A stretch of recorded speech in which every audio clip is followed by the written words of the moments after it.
I'm Grant Stern, and this is Pinac Live.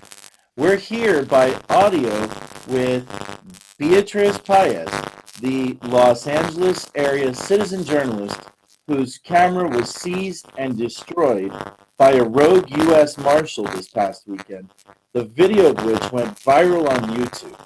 Alongside her is Colleen Flynn, her attorney. Beatriz, thank you very much for joining us tonight on the show. Thank you for inviting me. So, our audience is brimming with questions. They're very excited to hear what you have to say about this video that has gone completely viral. For starters, tell us a little bit about what drew you to film this particular incident. Well, okay, so I've been active in many ways with police brutality in general. Okay, Um, I come from South Central, from South LA, born and raised. all right. So I've seen police brutality in my community, and I've witnessed it, family members, through friends that have had loved ones that have been killed, and just being active in different movements. So it's been a part of my life, and it's very dear to me. So it's something that I'm always conscious of. But on that particular day, it was my Sunday, it was my day off. I teach, so I And have that day to was this rest. in your neighborhood? Was this like outside of your home? It was a couple blocks away from my home. All right. So, yes, it was in my neighborhood. Okay, Southgate. I've been living here for 13 years. gotcha. And I mean, it said it in the video. The neighborhood is Southgate. That's like in between Compton and downtown Los Angeles, right? Actually, it is closer. Actually, it's divided by train tracks from South LA All and right. Watts. And so it was considered the better part back in the day of the neighborhood. So it was actually pretty white. And now It's the it's right kind of side of the like, tracks, as they say. yeah, but now it's very Latino, and there are a few black people and there are very few white people. But it's between Downey and South LA, and it's also sandwiched between Huntington Park. So it's pretty Latino. So, I mean, what drew you to this particular incident? What was going on? Okay, so I was walking, having some exercise, and I saw from far that what appeared to be some sort of Harley block party. And these are common around our neighborhood. Okay. It's no surprise. And so I kept walking, and I saw, when I got to that San Juan Street, there were, at the corner, there it was a shocking thing to see a bunch of officers in heavy armored, weaponry, and without any, like, my instinct was to take out my camera and start filming. And Okay. it really drew me in because what I saw were Latinos, and including men and women, who were in the on the lawn at gunpoint with so many officers. So that's what I saw. I didn't know that they were marshals. I was just into the moment of seeing this horrific scene in my neighborhood on a Sunday afternoon with kids running around. Okay. Now, I'm going to tell you, they weren't our marshals. In fact, if you got a chance to look at our report, it's what they call the Joint Task Force. So there was actually members of the LA Sheriff's Department, and there was these U.S. Marshals. So what were they doing at this block party? Was it like a situation where they were breaking up the block party, or there was just like a really heavy police presence over there? Actually, I didn't even know that there were any police officers until I got to that street.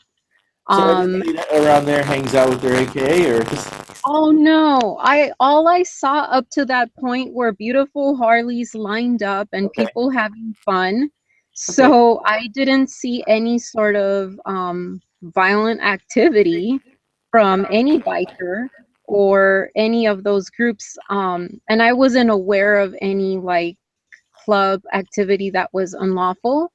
I just kept walking. So when I got to that street, I did see Southgate PD with their K9 unit cars. I saw two Montebello cop cars, and I saw a bunch of unidentified tinted windowed cars, which were obviously, I thought, undercover cops of some sort. But my whole thing was about looking at their license plates, taking down the numbers of the cars, trying to just get to see who the cops were. Okay.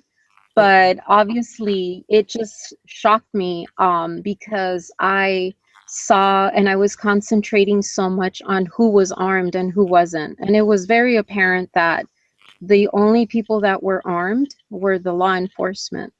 Okay. So it was kind of like a lot of law enforcement hanging out with non-law enforcement, but all the officers were heavily armed.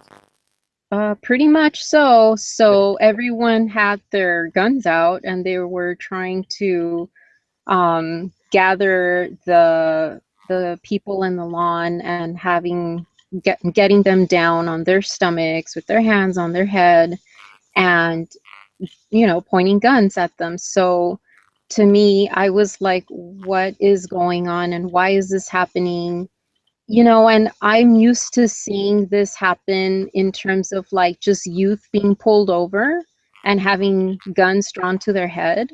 I Right. so I had that understanding when I saw this that it could be just that it could be just officers trying to pick up on kids and putting them in the system like they usually do with trying to do gang injunctions or things like that. So Right. my And our research indicated that it was a joint task force for gangs, like a gang-related task force. Yeah.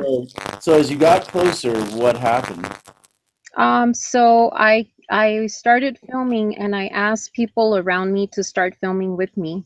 That was kind of my strategy. So, and they did. There was a woman behind me, and then there was a woman across from me. Have you Um, seen their videos, by the way, too? you know what? I've been unable to locate the people that have filmed, and I'm not surprised. A lot of people get scared. Luckily, the woman that did film me was Right. the one that we've seen the video that went viral, and she's the one that has been in contact with me and has helped me through this. Um, Well, for starters, since people are out there watching this, they're going to see it on YouTube tomorrow, and we're also going to put out a podcast with this. We'd love if anybody who has video of this incident that occurred in Southgate on April 19th to please, you could post it anonymously and send us the tip at photographyisnotacrime.com/contact. That's photographyisnotacrime.com/contact. You can send the video up to the website as long as it's below a certain size. You can post it to YouTube anonymously and email us the link through photographyisnotacrime.com/contact. We would love to see those videos. If you're worried about it, we will protect your anonymity. So if you're out there, we'd love to hear from you. So okay, you haven't seen the other folks who are with you. So you actually just, there's everybody on the block said, hey, let's film this just in case, right? so there were people around me witnessing, and I noticed that I was the one that was filming from the beginning. So Okay. obviously the law enforcement noticed me filming, and I wanted to make it clear to make it safe for the people that were on the lawn that I was there because I was really afraid for them too, in terms of how I wanted the cops or the law enforcement to know that they were being watched, so to watch their move. Right. And that's something that I'm always afraid of anyone drawing guns on anyone because Sure. there happens to be kids running around, you know, anything could be unsafe, especially because there weren't any There wasn't any tape drawn. There were no closed streets. Nothing was safe. Were So, there cars with their lights on? no, not at the point where I got there. I mean, I got through pretty easily, obviously, Okay. and so did other people. I mean, there were people that were totally unaware. I saw a woman walking her dog on the opposite side of the street, was clueless as to what was happening, and I had to scream to her to stop. Now, So, now you were on a public sidewalk, right? exactly. I was on a public sidewalk and I was many houses away from where the scene was happening, where the lawn, where they had the people that they were So, had so guns to. you weren't encroaching too closely on the activity. How far away would you say you were when the officer, the U.S. Marshal, started to approach you in the video? This is Colleen Flynn, Beatrice's attorney. So she was about 4 houses down, and it's been measured at about 50 yards, so about half a football field. Okay, that's a pretty significant distance. It doesn't sound like any form of encroachment or getting It's too pretty close. hard to interfere at half a football field away Right, on a public sidewalk. right. So there was three officers pictured in the video. Um, and what now we can hear on the video that went viral on YouTube, we can hear a little bit about what you're saying. Mm-hmm. And what we could tell, Beatrice, is that you were asserting your rights to film. You said, I'm in a public place, I have a right to film here. Fill us in a little bit on what you were saying to the police and what did they say back to you? Because we really could not hear anything that the police said to you. So one of the exciting things that just happened was that we were able to recover the video footage that was smashed on my phone. Oh, that's awesome. So that just happened today, probably like a couple minutes ago, where the audio and the video were matched. And so we Okay. have, unfortunately, we don't have the part where he came onto me, that one officer, and, well, obviously we don't have that part where he was coming that close to me and smashed my property, my phone. But we do have audio of exactly what I was telling the officers as they were backing into me and Okay. exactly what I was saying. And it's very clear that I was telling them to back away.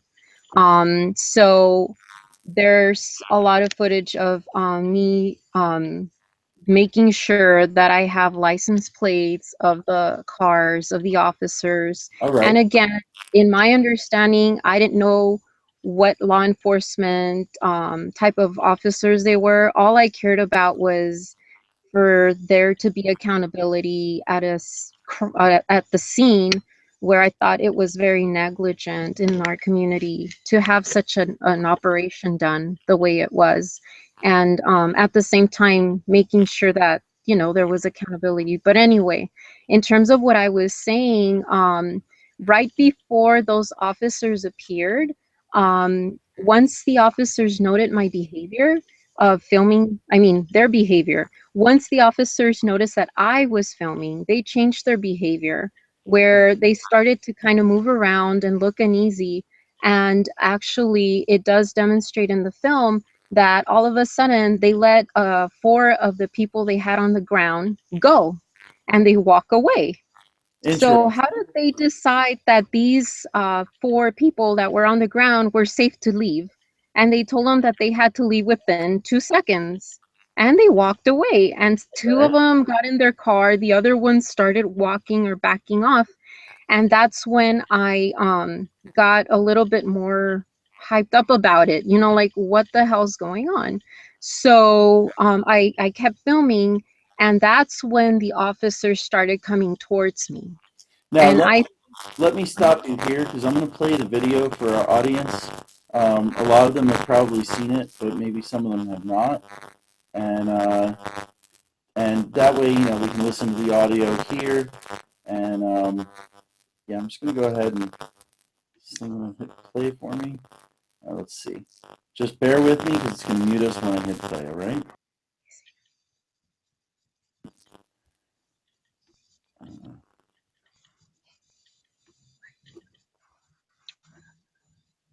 Alrighty. So let's just take a listen.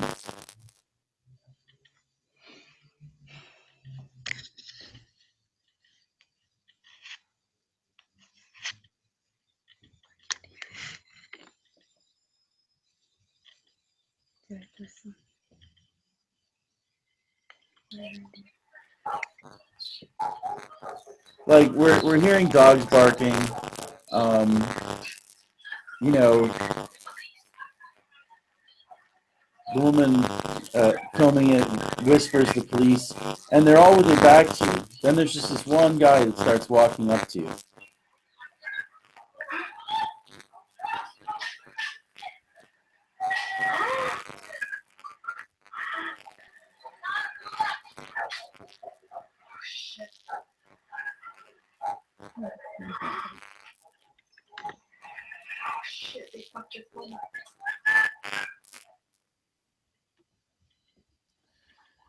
Okay, so we're back live. Now, this officer that smashed the phone, did he say anything at all during the entire encounter? The guy in the green vest. So actually, when he approached me, he actually came as a surprise from the left side. Right. And once he got close to me, I turned my camera towards him to film his face. And then my reaction was to pull away and protect when he came at me. I thought he was going to hit me or beat me up. So I tried. That's called assault, by the way. When you Yes. talk about assault and battery, assault is the fear of being struck. Yes, and believe me, I'm only 5'2", and I'm pretty tiny, and I'm a Latina, and this is a huge white man in my neighborhood that's armed. And the other two officers are right in front of me, and they're also armed, and their guns are like swinging on their waist. Plus, the guy that was in front of me, the one officer kept his hand on his uh, side gun. So the whole time that he was in front of me, he had his hand on his gun, and that really freaked me out. Now, So, did any of these officers say anything to you? well, let me go back to that one officer that assaulted me. Sure. When he came towards me, he yanked my stuff off from I had my headphones because I was exercising. I still had it on, and he threw my water bottle on the ground, and he threw my phone. He smashed it. He jumped on it, and then he kicked it. Right. So, at that point, once he finished smashing it, he said, "There's your phone." And then they all walked away from me. Wow. And so at that point, I'm caught saying, "Don't do that shit." And I repeated that. And then I went to grab whatever was left of my phone as fast as I could in shock. And I went across the street to the woman that was filming, and I asked if I could go into her house for safety. And she did. She allowed me to stay there for, I don't know how many minutes it was. It was quite a while until those marshals left. Now, Colleen, I'd like to ask you a question. Colleen Flynn, Beatrice's attorney. Yes, absolutely. I'm here. Have you had any luck identifying the U.S. Marshal that attacked your client? I have not. The U.S. Marshal's office has been pretty tight-lipped about this. We are going to request a formal investigation, and we are going to be submitting a personnel complaint. So are you familiar with the Colorado law that's been passed recently? It's not a law yet, but there's a Colorado law that's making its way through the legislative process that would create victims' rights when the police censor or attempt to stop someone from filming. I've heard a little bit about it. I'm not too familiar with it, but I think that type of legislation is incredibly necessary at this time when more people are armed with videos and are taking these types of videos, but we know that they're also being retaliated against by law enforcement. So as an attorney, what kind of recourse can you provide to somebody who's had their rights violated in this way? What kind of lawsuit do you think someone can seek to file in this circumstance? And is there anything that you're thinking about with Beatrice that you can share with our audience right now? Absolutely. So we're going to plan to file a federal lawsuit for the violation of her constitutional rights, her civil rights. But the problem with these types of lawsuits, I mean, they are the best recourse that we have at this time. But in light of statutes like the California Peace Officers Bill of Rights and other types of protections that the police have, it is incredibly difficult to actually hold the individual officers accountable, even when a jury finds against them, in their personal capacity, for example, with punitive damages. So often they themselves are not responsible for paying that. They're indemnified no matter what horrible thing that they do.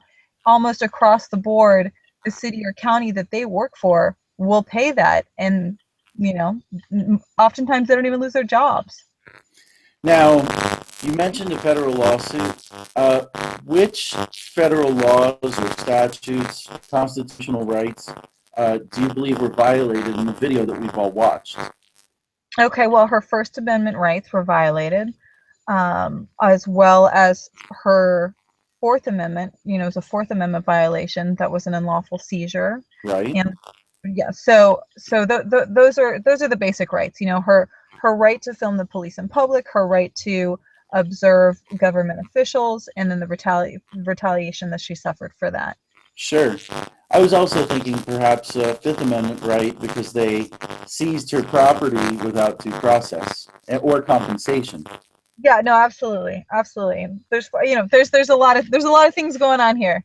One thing that's a little bit different about this situation is because there's federal agents involved. The usual civil rights laws don't apply to them in the same way, and so you have to file what's called generally a Bivens action. Okay. So there's a different set of statutes that apply to and laws that apply to federal agents. Interesting. So, in other words, you have to ask the state to revoke its own sovereign immunity before you can sue, something along those lines? Yeah, that's where it comes from. Okay. Now, for our audience that's not in California, because, most of our audience is not in California. We have a very significant following in California, and I actually reported on this story in Santa Monica. We're going to get to that with both of you ladies in a minute, because I want to get your reaction to it. But for our audience outside of California, Colleen, can you please explain the California Bill of Rights for police officers? What is that?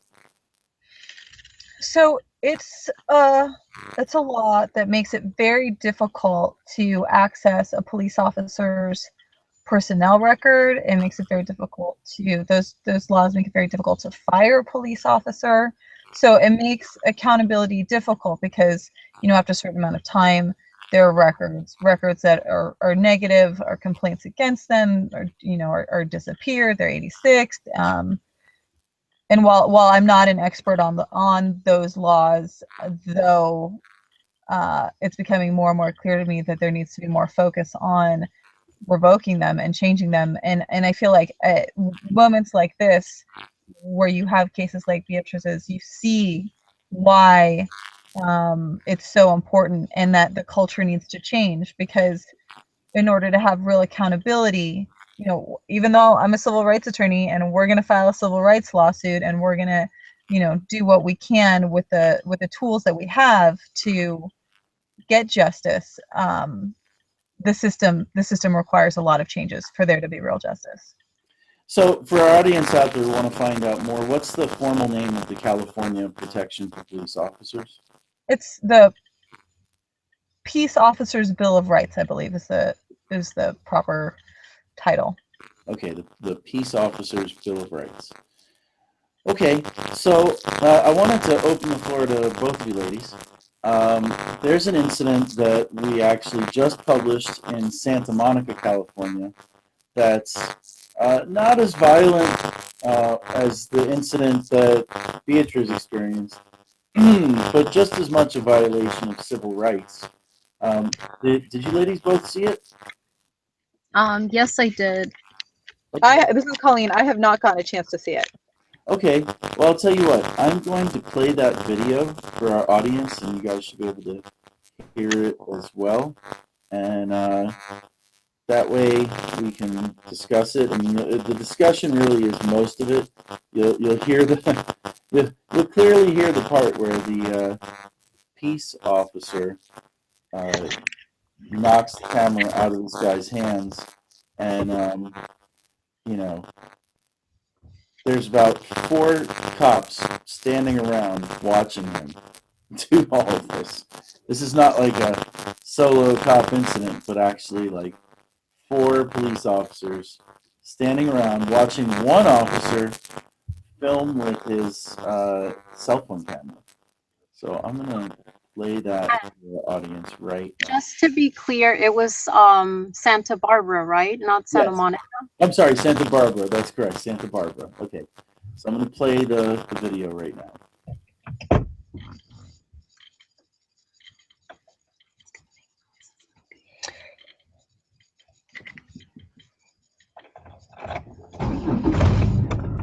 At this point, the officer's still just filming peacefully, but he's walking towards the sub.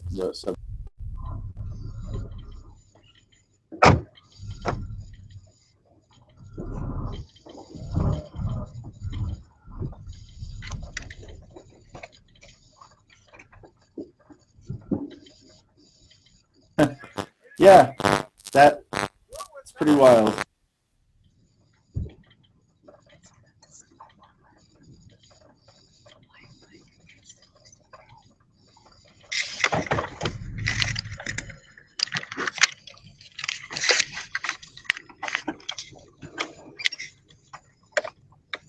Okay, so for our audience out there watching, they could see it, but I mean, you ladies can definitely hear it.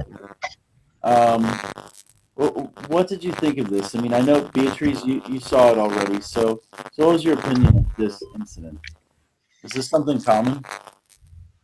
I mean, in terms of what I've seen with my own experience and just living in LA, of course, this is very common. And I'm not surprised for the behavior that these police officers show. It looks like bullying. I mean, it's a direct violation of this man's rights to film. And when you see that kind of behavior, you automatically notice that type of this power dynamic and the shift in terms of control and what they want to portray, you know, when they're out in the streets. It's kind of like a gang behavior. So that's how we in the community of color especially see cops.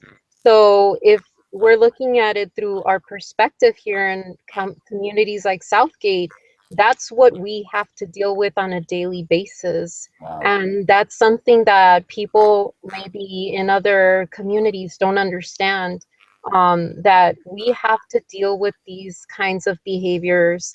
And the fear that we have, or, you know, that is put on us, on the behavior that cops portray like every day, and their abuse of power. It's just an everyday thing, and it goes for murder. It goes from like not having any justice in anything in terms of like, you know, like Oscar Grant cases, Trayvon Martin, like so many cases that just go without any sort of repercussions. So for us, this is no surprise. And the fact that it's happening in a place like Santa Barbara, I mean, it's not surprising either.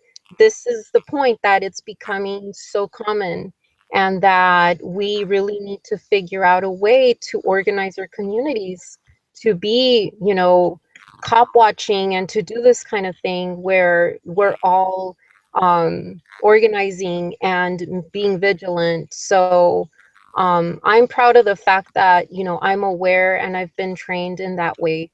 And yes, I, you know, might have made a couple of mistakes in terms of like Maybe one of my mistakes could have been to just be a little bit more, I don't know. I feel like I should have been a little bit more, I don't know, maybe, I'm going to tell you, we watched this video very closely. Um, in fact, it's kind of a funny story. We were having a Monday night editorial meeting, and having a little bit of vaca frita at our favorite Cuban restaurant here in Miami. And it came in by Twitter and over our contact form at photographyisnotacrime.com/contact, virtually at the same time. And the comment in both places, and it was two different people, was, "This is obvious." And we sat down and we looked at it, and as soon as we saw it, we knew something was up. But then when we put on headphones and listened to it really closely, we could hear you calmly asserting your rights every step of the way, all the way up until the point where the officer disenfranchised you. So, from our perspective, it looked textbook. You made sure that there was other people filming you when you saw them nearby. You asserted your rights actively. You said, "I have a right to be here," right? yeah. What I'm talking about is probably at the point where he was jumping at me.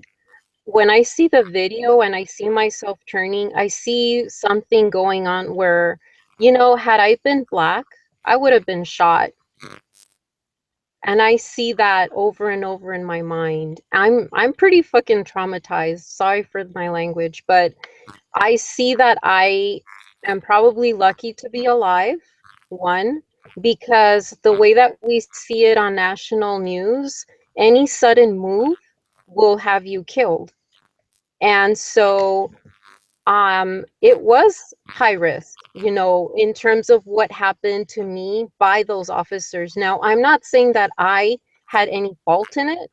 I'm saying that the slightest move that I made could have caused my death at that point when he was coming towards me. I had no power. I had no power but my freaking cell phone, to record. I was at they were the ones that had power. They were the ones that were in control. And to make matters worse, Southgate police, who are the police in my neighborhood, did nothing afterwards to protect me. Well, Why didn't, I mean, like, okay, let's say this guy assaulted me, he smashed my phone, they all walked away, and I'm left there. I mean, like, okay, so if they hold on to whatever they say they do, serve and protect, well, they did a pretty interesting job there, how many police officers witnessed the incident? Oh my goodness. Uh, Probably all. I wasn't looking at their faces. I was concentrating on Sure. saving my butt and I making mean, sure just that just a rough guesstimate. Was it like five? Because we saw three, which is a fairly good crowd. But was it like 5 or 10 or 20? in the operation itself, I would probably say there were around 12 at least.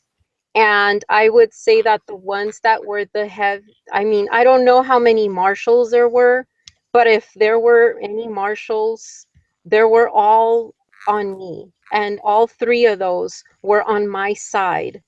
And those three were the ones that were pretty concerned about me and not whatever was happening with the supposed danger at Now, hand. now, let me make it clear with your response here about two things. Number one, um, at no time did any of the officers accuse you of a crime, read you your rights, file a charge, take a statement, claim that you were a witness, or any of those activities, correct? The officers that were on the sidewalk that were pushing back, Yes. um, and the audio that was released, when I was filming, they were blocking the view of my filming. And I told them and I asserted that I had the right to film. And Right. I kept telling him to back away from me, that I didn't feel safe. So he said, if you don't feel safe, then go across the street. Um, you know, at that point, they're so close to me that I'm concentrating on not moving so fast because I You don't know don't what want will them to react to your motion, your movement. exactly. Exactly. So I just wanted to be loud and assertive so that other people heard what I was saying. And then the other fact is, one of them said that I was um what's the word, intruding on their or whatever on their investigation, and I said I'm on a public sidewalk, I'm not in the way, so I'm not, I have the right to film you, and Yeah. I made that clear. So the fact that they just kept at it, like just standing there blocking the view, I was trying to film and I couldn't get whatever was happening next. Plus, this other guy comes on my side and attacks me. I mean, like, I think it's pretty clear that they were going for the camera at that point. I didn't know that, Okay. but they obviously wanted that, and they did what they did. I don't know what was running through their heads, but I didn't, I felt very much in danger, and I feared for my life. Wow. Well, Beatrice, I really appreciate you coming on to Pinac Live with us tonight. And next time you're on, because we'll bring you back, we'll solve all those technical problems. We'll get some video with both of you ladies as well, if you're both around, or you alone, Beatrice. Colleen, thank you for coming on the program. She had to step out. I, Sorry. Yeah, she has to get some calls done. So no, she, I understand. She put sorry. her email into a YouTube video that has 850,000 views. She's probably a little behind on her email. Yeah, yeah, but just, thank you for the opportunity to speak out. And I just wanted to say, this is not about this one case, of course. We always connect it to all of the other things, and the things that you're covering are wonderful because they make sense as to what we stand for. And, for myself, I think about it as an international issue too, in terms of communities like in Michoacan and Chiran, and how they're defending themselves in terms of like community self-defense, where the people, indigenous communities, are defending themselves against the narcotraficantes and against the Mexican army invading their lands and terrorizing them, or in other places where the state is the enemy, such as Palestine. So for me, these issues always connect back to what we're going through, in our communities. So I think it's all, connected, and it's about race, class, and even transphobia and homophobia have a lot to do with what we see. So thank you so much for what you're doing, and for allowing me to have a talk with you. Beatrice, is there anywhere that our audience can connect with you, like Twitter or Instagram, any public social networks that you maintain? I do have some accounts, and for the time being, I'd rather have them kind of safe and secure, Okay. because um, I do have a little bit of concern in terms of my safety, and just the fact that I've been getting a lot of different, um, yeah, I don't Different know how much I reactions. should reveal in terms of an Instagram account or anything like that right now. That's fine. Not everybody needs to have a public social media presence to make a difference. Yeah. And one last question before we go. Uh, do you intend to keep filming the police? Definitely. I think that it's who I am. I come from, I am who I am because of my community, and I do cop watch. And I think that we have an overdue obligation to have a cop watch in Southgate. So I definitely think that we need to start organizing ourselves better. And I shouldn't have to do this alone. And I think that there's other people in Southgate that are already connecting with me that want to join in and do something about it, that have lost family members here in Southgate, and that have already contacted me and want to organize because they've experienced even more difficult situations where they've lost sons and such. And so I really want to organize with them. Okay, well, that's definitely something we'll talk about after the broadcast. But for right now, we're going to sign off. Okay. I'm Grant Stern, and this is Pinac News. Be the media.